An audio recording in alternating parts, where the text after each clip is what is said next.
Hello and welcome to The Frame, an initiative of Access Framingham. We begin this week with an update on the proposal to reorganize the municipal government, as a temporary committee of Framingham City Councilors has passed the plan to combine multiple departments onto the full legislative group for their final approval. Framingham Mayor Charlie Sisitsky's pitch includes the combination of library and senior services within one department, as well as the merging of parks and rec operations with facilities management and capital projects. Initial talks of this reorganization began a few months ago amid the budget development process for the 2027 fiscal year, as Sisitsky is hopeful that municipal employees will be able to commit to enacting the plan as smoothly as possible for Framingham residents.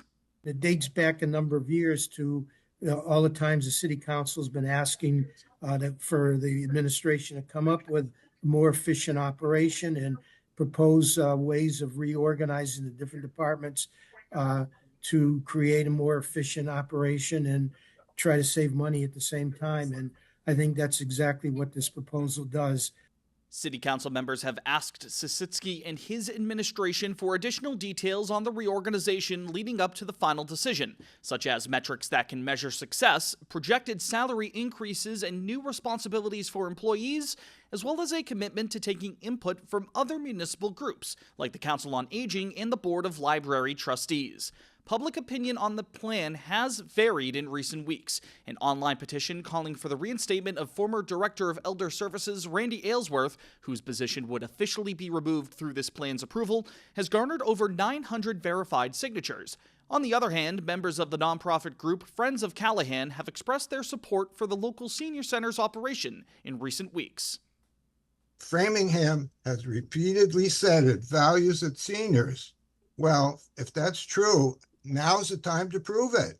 Not with words, but with your vote. What I've seen in the past 2 months has been incredible. I see a calmness come over them, and I see things getting done. Not that they weren't done before, but they're getting done in a fashion that's helping our seniors. The City Council's ad hoc committee moved to have the matter passed along to the full body for their consideration and final approval or rejection. The full City Council is expected to vote on the reorganization plan during their meeting on Tuesday, August 18th. Local leaders continued to discuss how to potentially increase Parks and Recreation staffing to maintain the newly renovated Mary Dennison Park, which officials now expect to open in the middle of October. The park on Beaver Street is getting the finishing touches on a roughly $40 million renovation after ground broke back in 2024, as the site will now feature amenities such as a multi-purpose turf field, a splash pad, and over 100 parking spaces. Parks officials say a facility like that will need additional hands to maintain it, though, as Framingham CFO Brian Turbett outlined plans for 10, 6, 4, or 2 full-time workers to be added for that purpose during the City Council's Finance Subcommittee's meeting on Tuesday, August 11th. Those annual costs were projected to range between around $191,000 and $864,000, while providing varying levels of coverage for Mary Dennison. Mayor Sisitsky's administration is recommending the addition of 6 positions at a cost of around $519,000 for a full fiscal year, though councilors like Michael Cannon of District 4 asked the administration to take more time to consider how existing resources and staff members can help with the new park's upkeep, especially if Sisitsky's proposed municipal reorganization plan goes through. District 8 City Councilor John Stefanini, though, urged his colleagues to pass some sort of maintenance staff plan along to the full council as soon as possible, contending that time is of the essence. I'd rather figure out what is actually needed and then come to us with a more thoughtful plan once your reorg is through. With that timeline, we're not looking at approving this anytime sooner than probably middle of September, which gives the administration not so long to get this done. Eventually, the Finance Subcommittee moved to continue this topic during their meeting on August 31st, as more information on staffing plans are expected to be presented at that time. More details on all of the top stories that we cover here on the show each week can be found at www.theframe.news. Our website has full written articles, feature pieces we've shot across the community, and a calendar that's full of upcoming local events. Be sure that you're subscribed to our email newsletter too, so that you're always in the loop with Framingham News in Focus. A pair of candidates are challenging Congresswoman Katherine Clark for the Democratic Party's nomination for the U.S. House of Representatives' 5th Massachusetts District seat this year. Former Waltham Councilor Jonathan Paz and research associate at Harvard Law School Tarik Samman have entered the race, as Clark, who also serves as the House Minority Whip within Congress, is facing her first primary challenge since 2014. Both Paz and Samman are union organizers who have touted themselves as more progressive options for Democratic Party voters compared to the incumbent. We sat down with both Paz and Samman recently to learn more about their backgrounds and their platforms, as they each identified issues related to things like the cost of living, immigration, and Medicare for All as policies they'd like to focus on if elected to represent the district within Washington. I know the challenges that we face, when we are taking on broader powers. I know what that's like, but you have to be honest with people, and you have to be willing to fight back. Money in politics is the root of all evil in our current Congress. When you go to Congress, Congress is a team effort. If your team has donors who are, making them complicit, who are controlling them, then it's no longer a team effort. Those full interviews with both Paz and Samman can be found on our website, theframe.news, as well as Access Framingham's channel on YouTube.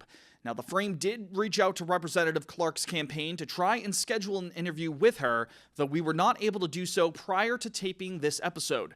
We've continued to extend that invitation, so if the Congresswoman does become available before the primary, we'll be sure to feature our conversation with her as well. If you're looking to make your voice heard in the upcoming Massachusetts primary election, you've only got a few days left to register to vote if you haven't already done so.